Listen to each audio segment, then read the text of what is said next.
ہماری ذمہ داریاں اس وقت زیادہ ہو جاتی ہیں کہ جب انسان اللہ کے قریب زیادہ جاتا ہے. ہم جب اللہ کے قریب زیادہ جانے کی کوشش کرتے ہیں تو ذمہ داریاں بڑھتی چلی جاتی ہیں. اور جب انسان ذمہ داری نبھاتا ہے تو سب سے پہلی ذمہ داری یہ ہوتی ہے کہ وہ اپنی ذمہ داری کی، اپنے نفس کی، جس کو کہا جائے کہ سیلف رسپیکٹ، اپنی ذات کو عزت دے، اپنی ذات سے برے الفاظ کو دور کرے، اپنی ذات سے برے خیالات کو دور کرے، اپنی ذات سے برے لوگوں کو دور کرے. جب انسان یہ کام کرنا شروع کرتا ہے تو وہ دھیرے دھیرے خدا کے قریب ہوتا چلا جاتا ہے، اس سے شیطان دور ہوتا چلا جاتا ہے. اور جتنا ہی وہ خدا کے قریب ہوتا ہے یہ دنیا اسے چھوٹی اور ہلکی لگنے لگتی ہے. اور جتنا ہی بندہ خدا سے دور ہوتا ہے دنیا سے خوف زدہ بھی ہوتا ہے اور دنیا کی طرف دوڑتا بھی ہے. جتنا ہی وہ دنیا کے پیچھے بھاگتا ہے دنیا اس سے آگے نکل جاتی ہے. تو اس لیے ہمیں چاہیے کہ ہم ان رہنماؤں کی زندگی پر نظر کریں، چاہے وہ انبیاء کی شکل میں ہوں، ائمہ معصومین کی شکل میں ہوں، یا ان کے خانوادے کے افراد کی شکل میں ہوں جنہوں نے اللہ کے راستے پر چلنے کے لیے عظیم قربانیاں دی ہیں. جہاں اللہ نے عظیم پیغمبر بنائے ہیں وہاں کچھ عظیم خواتین بھی ہیں کہ جنہوں نے اللہ کے پیغام کو پہنچانے کے لیے حتی الامکان کوشش کی. اور ایسے افراد بھی ہیں کہ جو انبیاء کے قریب رہے، انبیاء کے گھر میں رہے، لیکن وہ اللہ سے دور رہے. اور ہمارا یہ والا زمانہ جس میں ہم زندگی گزار رہے ہیں یہ بہت بڑا ذمہ داری کا زمانہ ہے. اس سے پہلے کہ آپ زمانے میں دیکھیں کہ جو چیزیں ہمارے سامنے آج ہیں وہ پہلے نہیں تھی، اور ممکن ہے کہ آج جو چیزیں ہیں اس سے افضل، اس سے بہتر اس کے بعد میں آ جائیں. ہم پہلے خط بھیجنے کے لیے نہ جانے کتنے دن انتظار کرتے تھے خط بھیجنے کا اور جواب آنے کا. ابھی تو ٹائم ہی اتنا قریب کر دیا گیا ہے کہ آپ کو انتظار کرنا ہی نہیں ہے. ادھر آپ نے سوال کیا ادھر جواب آ گیا. جب انسان اتنی تیزی سے ترقی کر رہا ہے تو اسے کہاں کہاں ترقی کرنا چاہیے، یہ بہت اہم ہے. جب انسان نے دنیا حاصل کرنے میں ترقی کی ہے تو پھر خدا تک پہنچنے میں بھی اسے ترقی یافتہ ہونا چاہیے. ہمیں اس زمانے کے اعتبار سے پھر سوالات کرنا چاہیے. پہلے جب نماز قصر کی بات ہوتی تھی تو گھوڑا گاڑی سے جواب دیا جاتا تھا، پلین اور ٹرین سے جواب دیا جاتا. پہلے قصر کے لیے 22 کلومیٹر چلا گیا تو اس کا 22 کلومیٹر واپس آنے میں پورا دن خرچ ہو جاتا تھا. اب تو گھنٹوں اور منٹوں میں ہو جاتا ہے انسان. اگر ایک انسان چاہتا ہے کہ صبح کی نماز پڑھ کے چلا جائے، اس کی نماز قصر نہ ہو اور کربلا جا کے زیارت کر کے واپس آ جائے، اس کی ہو سکتا ہے نماز نہ قصر ہو، گھر اپنے آ سکتا ہے. ایسا زمانہ ہے. تو ایسے زمانے میں ہمیں اپنے دین کو، اسلام کو، نظام الہی کو کس انداز میں سمجھنا ہے، کس طرح سمجھنا ہے، اور پھر اسے سمجھانا کیسے ہے. جب تک ہم اپنے زمانے کے نظام کو نہیں سمجھیں گے، اپنے زمانے کی ٹیکنالوجی کو نہیں سمجھیں گے تو پھر ہم آگے کسی کو سمجھا نہیں سکتے. ابھی جیسے کہا جائے کہ جب امام آئیں گے تو تلوار لے کے آئیں گے. کیا امام چاہتے ہیں کہ زمانہ پیچھے جائے؟ امام آئیں گے تو کیا زمانہ رک جائے گا؟ ہماری تو امید یہ ہونا چاہیے کہ جب امام آئیں گے تو زمانہ اس سے کہیں زیادہ آگے ہوگا، کیونکہ 1400 سال پہلے ہمارے امام کے جد امجد امام علی علیہ السلام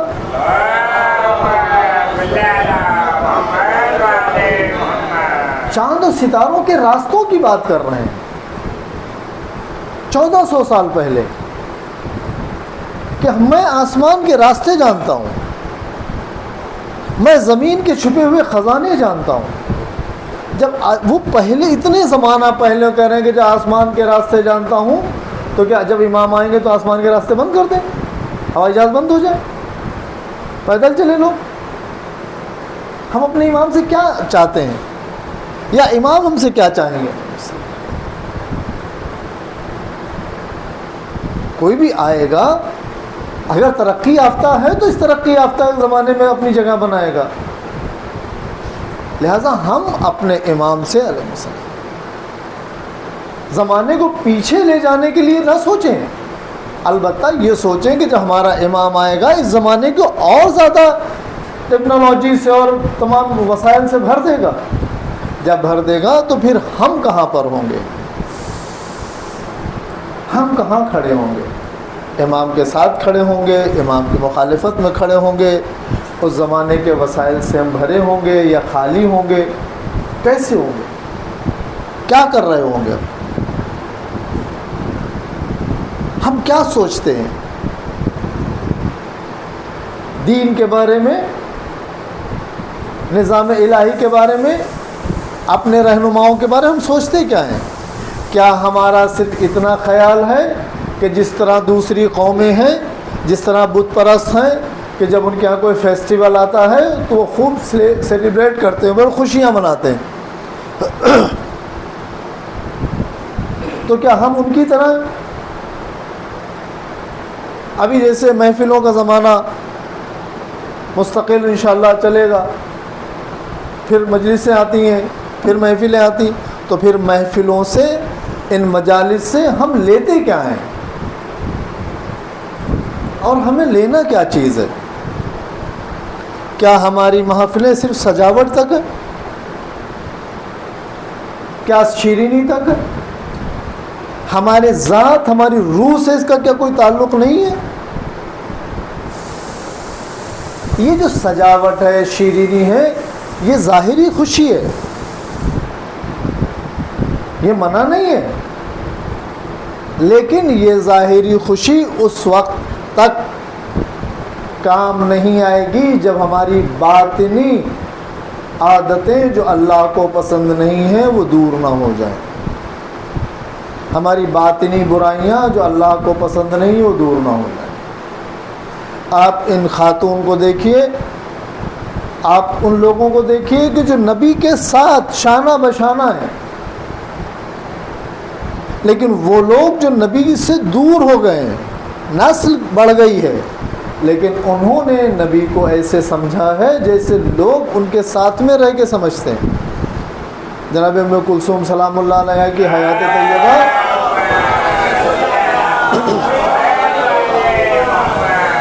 ہمارے لیے عظیم آئیڈیل ہونا چاہیے کہ کتنی جرأت کے ساتھ، کتنی محنت کے ساتھ انہوں نے نظام الہی کو بچایا بھی، پہنچایا بھی، امامت کے مقصد کو پورا کیا، امامت کے ہدف کو پورا کیا، الہی نظام کو بچایا، الہی نظام کو پہنچایا۔ اور جب وہ الہی نظام کو پہنچا رہی تھی، جب نظام الہی پر وہ کام کر رہی تھی، جب پیغمبر کے ہدف کو، امام کے ہدف کو، نبوت کے ہدف کو لوگوں تک پہنچا رہی تھی، تو ان کی جو اذیتیں ہیں وہ انہیں کم لگ رہی تھی، وہ یہ سمجھ رہی تھی کہ یہ اذیتیں کم ہیں، یہ تو ختم ہو جائیں گی، لیکن نظام الہی باقی رہنا چاہیے، ہدف امامت باقی رہنا چاہیے۔ امامت کا ہدف کیا تھا کربلا میں؟ کربلا کے بعد اس ہدف کو، اس نظام کو پہنچانا کیسے تھا؟ بہت دشوار کام تھا، بہت ہی مشکل کام تھا کہ آج کا انسان اسے سوچ نہیں سکتا۔ جب ہم سوچتے ہیں تو آنکھوں سے آنسو نکلتے ہیں، ہم سوچتے ہیں، بیان کرتے ہیں تو انسان روتا ہے، لیکن جس کے ساتھ وہ گزر رہا تھا ان کے لیے کتنا سخت مرحلہ تھا کہ نظام الہی کو پہنچانا ہے۔ اس نظام کو پہنچانے کے لیے کتنی اذیتیں، کتنی تکلیفیں، کتنا سرمایہ، کتنی جانیں قربان کی انہوں نے، ہر چیز کو قربان کر دیا، لیکن اس نظام سے قدم پیچھے نہیں ہٹائیں۔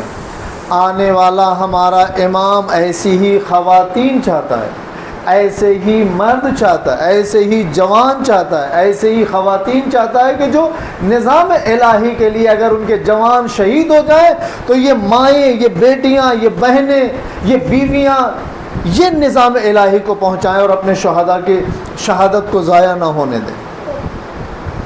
لیکن اس ماں کو پہلے ہی سمجھنا ہوگا کہ شہادت ہے کیا، نظام الہی ہے کیا۔ ہمیں کوشش کرنا ہوگی کہ ہمارے آغوش میں پلنے والی یہ بیٹی بہترین ماں بنے، بہترین زوجہ بنے، اس کی دعاؤں میں اس کا امام ہو، اس کی دعاؤں میں شہادت ہو، اس کی دعاؤں میں نظام الہی کی حفاظت ہو۔ ہمیں وہ بھرنا ہے اس کے اندر، اس طرح بھرنا ہے جیسے کبوتر اپنے بچے کو دانہ بھراتا ہے۔ جناب ام کلثوم سلام اللہ علیہ کی حیات آپ دیکھیں کتنی سخت ہے، اور ان کی حیات طیبہ سے کئی چیزیں ظاہر ہوتی ہیں، کئی چیزیں ملتی ہیں ہمیں۔ ایک تو سب سے بڑی بات یہ ملتی ہے رشتوں میں محبت، جو آج کے زمانے میں نہیں ہے۔ آج نہ جانے کتنے بھائی بہن ہیں جن میں بول چال نہیں ہے، آنا جانا نہیں ہے، لیکن آپ یہاں ان خواتین کو دیکھیے، چاہے جناب ام کلثوم ہو، جناب زینب ہو، یا ان کے ساتھ میں اور دوسری خواتین ہوں جو خاندان اہل بیت میں سے نہیں ہیں، انہوں نے عظیم قربانیاں کی ہیں۔ ایک خاتون جب پرورش کرتی ہے، جب پالتی ہے، تو اس کی تربیت میں کتنی چیزیں چھپی ہوتی ہیں، کتنی چیزیں پوشیدہ ہوتی ہیں۔ اس ماں کے الفاظ، اس ماں کی دعائیں، اس ماں کی باتیں اس بچے پر اثر کرتی ہیں جو اس کی آغوش میں ہے، جو اس کے شکم میں ہے۔ تو کیوں نہ ہم اہل بیت کی محبت کے ساتھ ساتھ میں اس محبت کو اپنے گھروں میں، اپنے سوسائٹی میں، اپنی زندگی میں اس طرح رکھیں جس طرح وہ چاہتے ہیں۔ اسلام سے کتنی محبت ہو، نظام الہی سے کتنی محبت آپ کو کرنا چاہیے، ہمیں کتنی محبت کرنا چاہیے۔ ہمارے ایک ہاتھ میں ہماری اولاد ہو، ہمارا مال ہو، ہماری عزت ہو، ہماری آبرو ہو، اور ایک ہاتھ میں اسلام ہو، اور جب قربانی کے لیے کہا جائے تم کسے قربان کرو گے؟ ہم آل محمد سے سیکھیں، جناب ام کلثوم سے سیکھیں۔ ہم اپنی جان قربان کر دیں گے، اپنی اولاد قربان کر دیں گے، اپنا مال قربان کر دیں گے، اپنی آبرو قربان کر دیں گے، لیکن ہم اسلام کو، نظام الہی کو قربان نہیں کر سکتے۔ ہم الٹا کرتے ہیں، ہم نظام الہی کو قربان کر دیتے ہیں، حتیٰ کہ ہم اپنی خواہشات کو بھی قربان نہیں کر پاتے۔ ہم کتنے مجبور ہو جاتے ہیں۔ کچھ ایسے فاسد روایات، کچھ ایسے فاسد نظام گھروں میں، ہماری سوسائٹی میں شامل ہو گئے جنہیں ہم دور نہیں کر سکتے، جنہیں ہم ہٹا ہی نہیں سکتے، اور جب تک وہ نہیں ہٹیں گے ہم نظام الہی تک، اسلام تک، دین تک، اہل بیت تک نہیں پہنچ پائیں گے۔ وہ رسومات کے ذریعے سے ہمیں ڈراتے ہیں، وہ غلط نظام کے ذریعے سے ہمیں ڈراتے ہیں۔ مثلا ہمارے یہاں کتنے ایسی رسومات ہیں جو اسلام کی مخالف ہیں، بالکل مد مقابل ہیں، چاہے وہ گھروں کا نظام ہو، چاہے وہ شادیوں کا نظام ہو، چاہے وہ میت کا نظام ہو، ہم اس سے نہیں نکل پاتے، ہم اس میں الجھے ہوئے ہیں۔ کیوں؟ ایک رسم نے ڈرا دیا ہے۔ اگر کوئی چاند کے 15 دن پہلے اجالے میں مر گیا ہے تو خوف زدہ ہے کہ اس کے تمام رسومات ادا کر کے ختم کرو، کیوں؟ گھر میں دوسرا حادثہ ہو جائے گا، کوئی اور مر جائے گا، اندھیرے میں مر گیا تو اس کا اندھیرے میں ختم کرو، جلدی فنش کرو۔ یہ رسومات کہاں سے آئی ہیں؟ کس نے دی ہم کو؟ اسلام یہ کہہ رہا ہے کہ مرنے والے کے واجبات ادا کرو، اور ہم رسومات میں پھنسے. ہم دیگیں پکانے میں پھنسے. کتنا ہی ایسے مقامات ہیں، خود ہم لوگ جب جاتے ہیں دیکھتے ہیں کہ جس کو آگے بڑھ کے قرآن پڑھنا چاہیے مرحوم کے لیے، سورہ فاتحہ پڑھنا چاہیے، وہ آگ اور لکڑیاں اکٹھا کرنے میں لگا ہے، وہ لوگوں کے استقبال میں لگا ہے. ہم ایسے رسومات میں پھنسے ہوئے ہیں کہ ہم اگر کسی کے یہاں پرسے کے لیے جاتے ہیں تو انتظار کرتے ہیں کہ ہمارے لیے کھانا کب آئے گا، ناشتہ کب آئے گا، چائے کب آئے گی. ہم یہ کبھی سوال نہیں کرتے ہیں بھائی ذرا ہمیں مصلی دے دیں، ہم اس مرحوم کی 2 رکعت نماز قضا کی ادا کیے دیتے ہیں. ہم پر واجب نہیں ہے لیکن ہم عیادت کے لیے آئے ہیں، اس کی قضا ادا کر دیتے ہیں، اس کا قرضہ ادا کر دیں. لیکن ہم کہاں پھنسے ہوئے ہیں؟ چائے میں، ناشتے میں. ہم منتظر ہیں کہ فلاں کی مجلس میں جانا ہے تو ایک دن پہلے صبح سے ناشتہ بھی نہیں کریں گے، کھانا وہیں جا کے کھائیں گے. کیا ہم یہ سوچتے ہیں کہ کل یہی ہمارے ساتھ نہیں ہوگا؟ ہم اس نظام سے دور ہوئے جا رہے ہیں جن کو ان خواتین نے، ان عظیم خواتین نے بچایا ہے، پھیلایا ہے، پہنچایا ہے. ان عظیم مردوں نے، جوانوں نے، بزرگوں نے قربانیاں دی ہیں. ہم ایک چھوٹی سی رسم سے اس کو ختم کر دیتے ہیں، اس پر متوجہ نہیں ہوتے. شادیوں کی اسی طرح رسمیں، سج بن کے جانا، ایک برات ہم نے اپنے ذہن میں بنا رکھی ہے. اب وہی برات ہم جب امام علی علیہ السلام کی شادی، جناب سیدہ کی شادی، تو اسی طرح ہم اپنی خواہشات کی بارات نکالتے ہیں. نہیں، وہاں پیغمبر اپنے داماد سے پوچھ رہے ہیں میری بیٹی کو کیسا پایا ہے، یہاں ہم اپنی بیٹی کو تیار کر رہے ہیں کہ تم اس طرح کے الفاظ استعمال کرنا، چالاکی سے رہنا، اور اس کو ایسا جواب دینا جب ایسا ہو. تو ہم کن راستوں پہ جا رہے ہیں؟ کس طرح کی پرورش تربیت ہے ہمارے اندر؟ ہم ایک دوسرے کے ساتھ کھڑے ہونے کے لیے تیار نہیں ہیں. ہم اپنے نظام کو، اپنے گھروں کے، اپنے محلے کے نظام کو ایسا بناتے جا رہے ہیں کہ ہم ایک دوسرے کے رشتے کے لیے تیار نہیں ہیں، کیونکہ اس کے عیوب کو ہم جانتے ہیں. ہم اس کو لے کے آتے ہیں جس کے عیب کو نہیں جانتے ہیں. کیوں؟ اس لیے کہ ہم نے رسومات کو دین سمجھا ہے اور دین کو قربان کر دیا ہے رسومات پر. آپ دیکھیں ان خواتین کتنی قربانیاں. جن کے پاس کچھ نہیں تھا وہ چھتوں سے ڈھیلے مار رہے تھے، آگ کے انگارے پھینک رہے تھے، گرم پانی پھینک رہے تھے ان کے اوپر، لیکن ان کے الفاظ لڑکھڑائے نہیں، ان کی زبانیں لڑکھڑائی نہیں، ان کے خیالات لڑکھڑائے نہیں، یہ خوف زدہ نہیں ہوئے زمانے سے. تب جا کے دین ہم تک پہنچا ہے، تب جا کے اہل بیت کا پیغام ہم تک پہنچا ہے.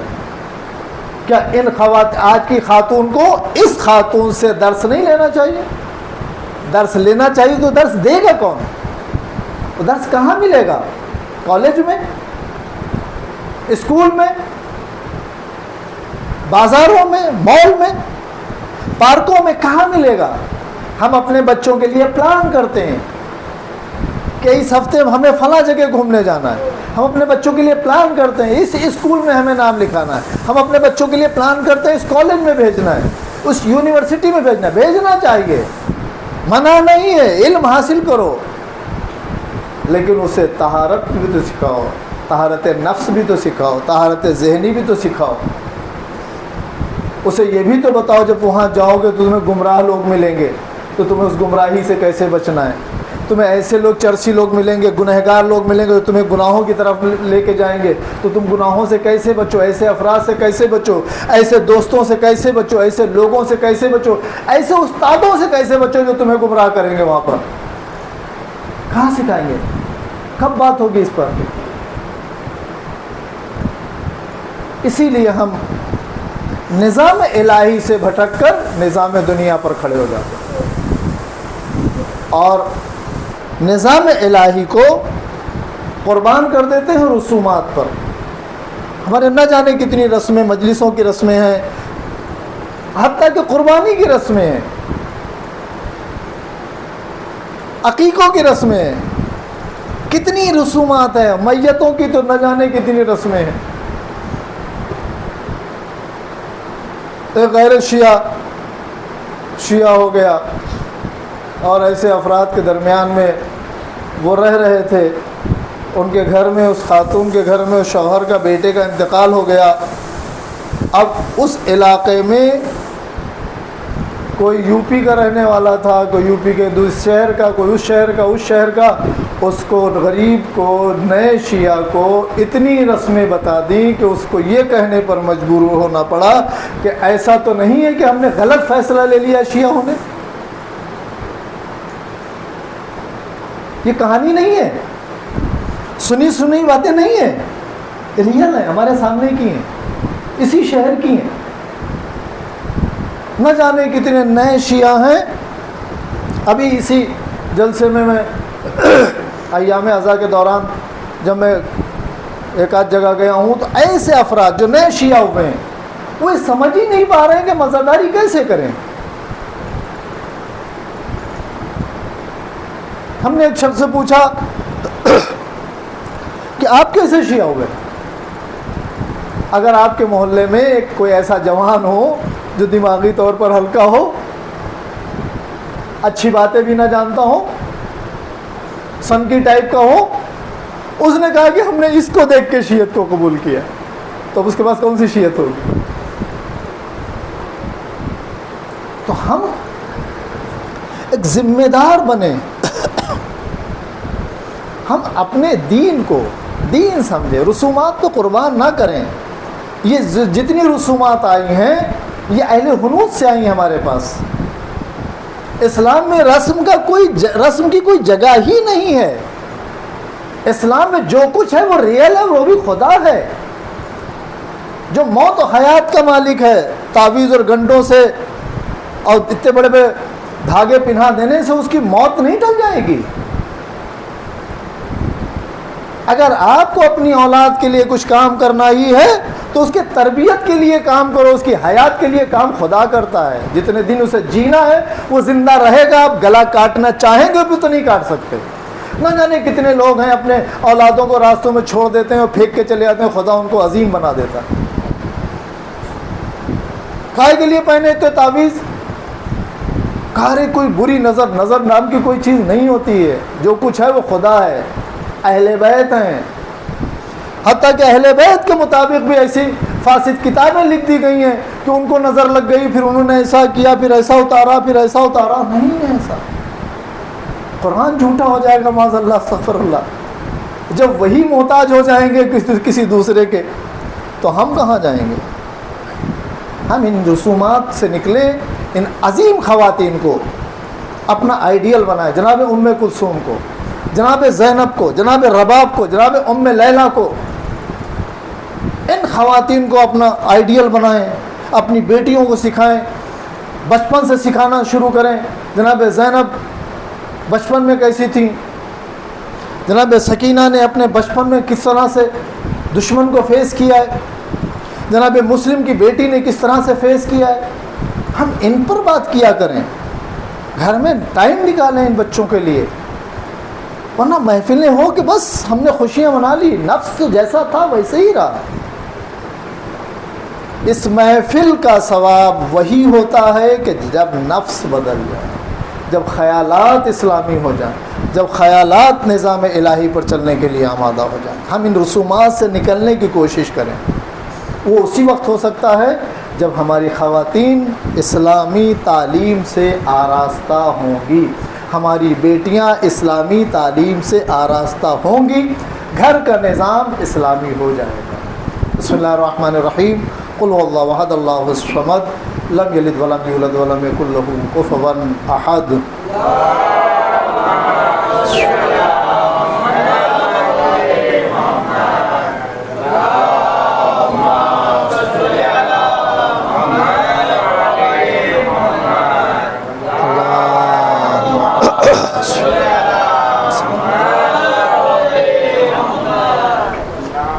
اعوذ باللہ من الشیطان الرجیم. بسم اللہ الرحمن الرحیم. الحمد للہ الذی لا الہ الا اللہ الحلیم الکریم غافر الذنب وقابل التوبۃ وهو الغفور الرحیم. نشهد ان محمدا نبیہ وحبیبہ وسید المرسلین وشفیع المذنبین وصلی اللہ علی محمد وآلہ الطیبین الطاہرین.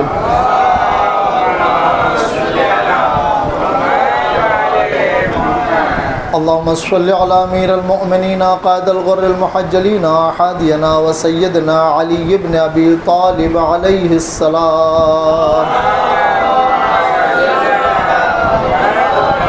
اللهم صل على فاطمة الزهراء سيدة نساء العالمين سلام الله عليها.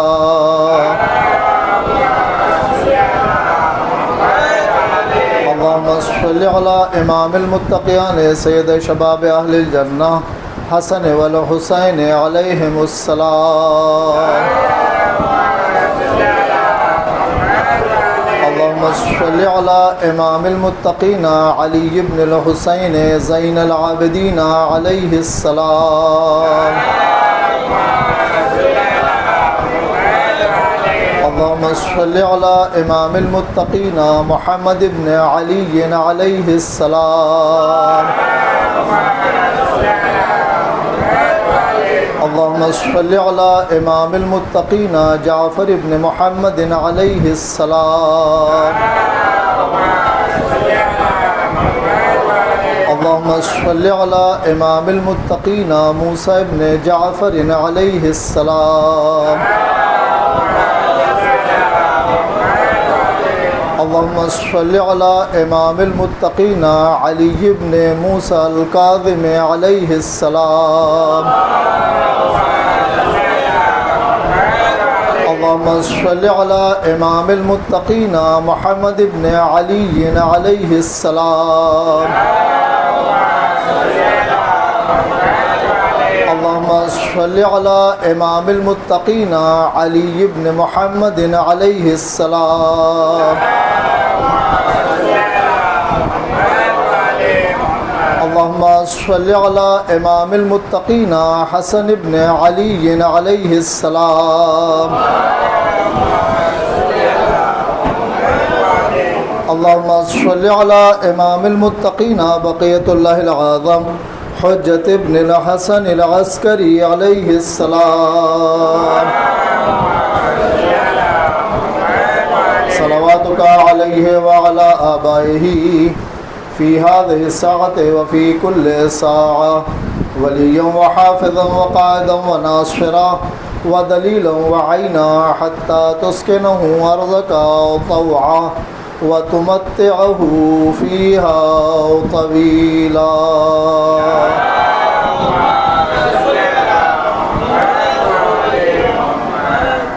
محترم مومنین کرام، موجودہ حالات اور موجودہ سیاست جو ہر روز گرگٹ کی طرح رنگ بدلتی ہے اور سوائے انسانیت کے نقصان کے اور کچھ نہیں ہوتا.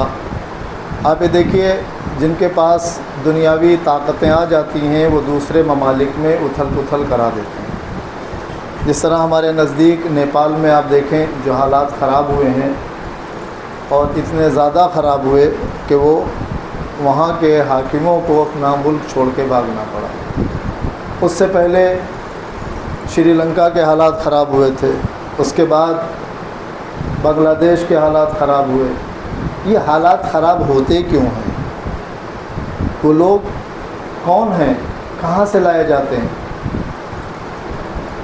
یہ وہ جہالت کا طبقہ ہوتا ہے جو بکنے کے لیے تیار ہوتا ہے اور حکومت کی لالچ ہوتی ہے. جس طرح آپ دیکھیں سیریا پورا پہلے جو حاکم تھا اسے ڈرایا گیا، نہیں ڈرا تو اسے لالچ دے کے اسے وہاں سے نکالا اور دوسرے ظالم کو وہاں بٹھا دیا. آنے والے نے بنی امیہ کو اپنا آئیڈیل بنایا، یزید کو آئیڈیل بنایا. لیکن یہ زمانے کے لوگ بھول جاتے ہیں. امام حسین علیہ السلام نے واقع کربلا میں ایک عظیم جملہ کہا ہے جو ہر زمانے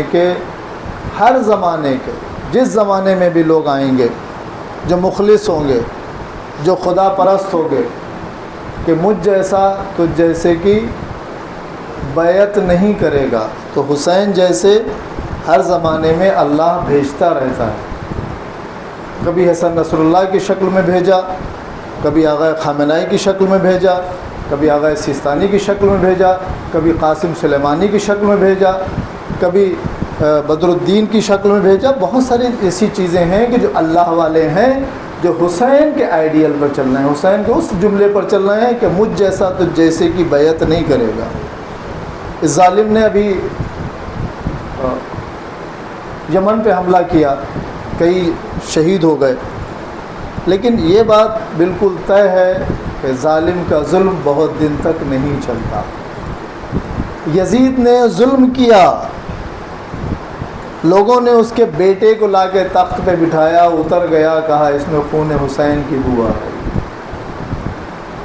ایسے بہت سارے یہودی بھی کھڑے ہو رہے ہیں تو جو ان یہودیوں کو کہہ رہے ہیں کہ تم ظلم کر رہے ہو. ایسے عیسائی بھی کھڑے ہو رہے ہیں، ایسا نہیں ہے وہ نہیں کھڑے ہو رہے ہیں، ان میں بھی کچھ ہیں حق پسند ہیں، لیکن قرآن مجید نے صاف الفاظ میں کہا ہے کہ تمہارے بڑے دشمنوں میں سے ہیں. اسلام کے سب سے بڑے دشمن اگر کوئی ہیں وہ یہودی، مشرکین اور عیسائی، اور ان سب میں سب سے بڑے اونچے درجے پر جو دشمن ہیں وہ یہودی. پیغمبر اکرم کے اس دنیا سے جانے کے بعد یہودیوں نے ہی اسلام کو 2 حصوں میں تقسیم کیا، لیکن وہ اپنا کام کر رہے ہیں. جس طرح اللہ نے شیطان کو بزم ملائکہ سے نکالا، اسی طرح اللہ نے ان کو بزم انسانیت سے نکال دیا. یہ انسان نہیں ہے. میں نے اس سے پہلے والے جمعے میں عرض کیا تھا، اگر آپ یہ دیکھنا چاہتے ہیں کہ کربلا میں امام حسین علیہ السلام کے مقابل میں کون تھے جن کو یہی یہودیوں نے مسلمان بنا کے پیش کیا، ایسے ہی مسلمان تھے جیسے آج سیریا میں ہیں، جنہوں نے انسانیت کا قتل کیا. ایسے ہی مسلمان تھے جو پورا عرب علاقہ خاموش بیٹھا، یہی ایسے ہی مسلمان تھے. یہ ظاہراً مسلمان ہیں، یہ لباساً مسلمان ہیں، یہ نام سے مسلمان ہیں، یہ حقیقتاً اگر دیکھا جائے تو یہ یہودی ہیں، اور جو یہودیت کے ساتھ کھڑے ہیں، پورے طور پر کھڑے، کھل کے کھڑے ہیں. اور آپ کو دیکھنا ہے کہ اصل مسلمان کون ہے.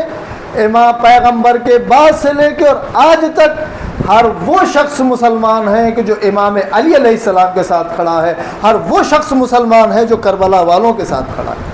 اس کے علاوہ مسلمان نہیں ہے، یہ نام کے مسلمان ہیں. یہ یہودی ہیں جنہوں نے سقیفہ میں بیٹھ کے اسلام کے 2 حصے کیے تھے. ہمیں اس چیز کے لیے آج کے دور میں بھی ہوشیار رہنا پڑے گا کہ ہم کس مسلمان کے ساتھ ہیں، ہم کون سے مسلمان ہیں. ایسا نہ ہو کہ ہماری گنتی ان مسلمانوں میں ہو جائے. اور آپ یہ دیکھنا چاہتے ہیں، پختہ دلیل یہ ہے کہ کربلا میں جو امام حسین علیہ السلام کے ساتھ تھے وہ یہودی ہی تھے. کیوں؟ وہ بھوک سے مارنا چاہتے تھے، وہ پیاس سے مارنا چاہتے تھے، وہ ڈرانا چاہتے تھے، جس طریقے سے آج اسرائیل کر رہا ہے. یہ وہی نسل ہے جو امام حسین علیہ السلام کے ساتھ سامنے مد مقابل تھی، جو آج مسلمانوں کو بھوک سے مارنا چاہتے ہیں، جو ان کی نسل کو ختم کرنا چاہتے ہیں. بنی امیہ کا یہی پلان تھا کہ اہل بیت کی پوری نسل کو ختم کر دو، اور انہوں نے پوری کوشش کی تھی، لیکن اللہ جس کو بچانا چاہتا ہے ان کو ختم کرنا چاہتے تھے، اور اللہ نے ان کی حفاظت کی. آج امامت کا سلسلہ آج بھی جاری ہے. لہذا سیاسی سمجھ بوجھ ہمارے معاشرے میں ہونا چاہیے. اس پر بھی ہمیں ڈسکس کرنا چاہیے کہ سیاسی طور پر ہم کتنا کہاں کھڑے ہیں، سماجی طور پر ہم کہاں کھڑے ہیں، ہماری سوسائٹی کا کون استعمال کر رہا ہے، ہمارے جوانوں کا کون استعمال کر رہا ہے. ایسا نہ ہو ہمارے بچے کہیں اور استعمال ہو جائیں. سیاسی طور پر، سماجی طور پر بلیک میل کر کے دشمن کے ہتھ کنڈے ہیں یہ، اور اس دشمن کے ہتھ کنڈوں میں ہمارے جوان اگر اپنے دین سے دور ہوں گے، مذہب سے دور ہوں گے، اسلامک حسینی آئیڈیالوجی سے دور ہوں گے تو کہیں بھی استعمال ہو جائے. لہذا ہم کوشش کریں کہ وہ چیزیں اسلام کیسے بچا، اسلام کو بچانے والے وہ عظیم خواتین، وہ جوان، وہ مرد، وہ بزرگ کس طرح سے بچا کے لائے، اور آج بھی جو لوگ اس پر کوشش کر رہے ہیں وہ کون ہیں، ہم کس کے ساتھ کھڑے ہوں، اس کی سمجھ بوجھ ہمارے جوانوں کو ہونا چاہیے. سیاسی طور پر ہم اپنے ملک میں ہی دیکھ لیں، ایک زمانہ یہ تھا کہ یہ کہا جاتا، محاورہ ہے ہندوستان کا، ایک صاحب تقریباً ان کی عمر اس وقت میں 65-70 سال ہوگی، انہوں نے اپنے بچپن کا واقعہ بتایا. اسکول کا، جب وہ چھوٹے تھے اسکول میں تھے، ایک بچے کی پینسل ربڑ کھو گئی تو استاد نے کہا کہ سب کی تلاشی لی جائے. کرنے میں کھڑے ہو کر رونے لگا. میں نے کہا کہ میں نے نہیں لیا ہے. وہ اپنی کلاس کا بتا رہے ہیں. انہوں نے کہا کہ استاد نے میرے بیگ کی تلاشی نہیں لینے دی، اس لیے کہ یہ مسلمان ہے، جھوٹا نہیں ہے. 70 سال پہلے کی بات اسی ملک کی ہے. کلاس میں جو نان مسلم ہے، استاد وہ کہہ رہا ہے کہ یہ بچہ مسلمان ہے اور یہ جھوٹ نہیں بول رہا ہے، اس کے بیگ کی تلاشی نہیں لی جائے گی. آج وہی مسلمان جو ہے، یہ کہا جا رہا ہے کہ مسلمان ہی جھوٹا ہے. وجہ کیا ہوئی؟ ہماری تعلیمی لیاقت کم ہوتی چلی گئی، ہماری سماجی لیاقت کم ہوتی چلی گئی، ہمارا مذہبی لیول گرتا چلا گیا، ہم رسومات میں زیادہ جاتے گئے اور ریئل اسلام کی طرف سے پیچھے ہوتے چلے گئے. اس لیے ہماری ہر چیز میں گراوٹ آ گئی. ہم کوشش کریں کہ ہمارا ہر لیول، کیونکہ ہم علی والے ہیں اور ساری دنیا میں حتیٰ کہ انبیاء میں بھی علی کا لیول سب سے اوپر ہے، تو ہم اپنے امام کے لیول کو کم نہ ہونے دیں، محبت کو کم نہ ہونے دیں، اپنے سماج کو، اپنے معاشرے کو موجودہ حالات سے، تاریخ سے آگاہ رکھیں تاکہ ہمیں، ہمارے جوانوں کو، سوسائٹی کو کوئی استعمال نہ کر سکے. میں دعا کرتا ہوں پروردگار بحق محمد وآل محمد ہماری اس قلیل سی عبادت کو قبول فرما. محبان آل محمد جہاں جہاں خصوصاً حاضرین پر، بالخصوص یمن میں، لبنان میں، فلسطین میں، جہاں جہاں محبان آل محمد آباد ہیں، عراق میں، ایران میں، سب پر اپنی رحمتیں، برکتیں، نعمتیں، مغفرتیں نازل فرما. ہمارے اور ہمارے مرحومین کے گناہ صغیرہ و کبیرہ کو معاف فرما. جو مومن اور مومنات روزی کے لیے پریشان ہیں ان کو رزق کثیر، رزق حلال عنایت فرما. جن کو تو نے روزیاں عطا کی ان کی روزی اور روزگار میں برکت عنایت فرما. پرچم اسلام کو سر بلند فرما، پرچم کفر و نفاق کو سر نگو فرما. علماء کرام، مراج کرام، عزاداران امام حسین علیہ السلام کی حفاظت فرما. ہم سب کو کربلا والوں کے راستے پہ چلنے کی توفیق عنایت فرما. ہمارے بچے بچیاں جو دینی و دنیاوی تعلیمات حاصل کر رہے ہیں انہیں کامیابی و کامرانی عنایت فرما. امام زمانہ علیہ السلام کو ظہور میں تعجیل فرما. ہم سب کو ان کے ناصر و مددگاروں میں شمار فرما. ان اللہ ملائکۃ یصلون علی النبی ایھا الذین آمنوا صلوا علیہ وسلموا تسلیما.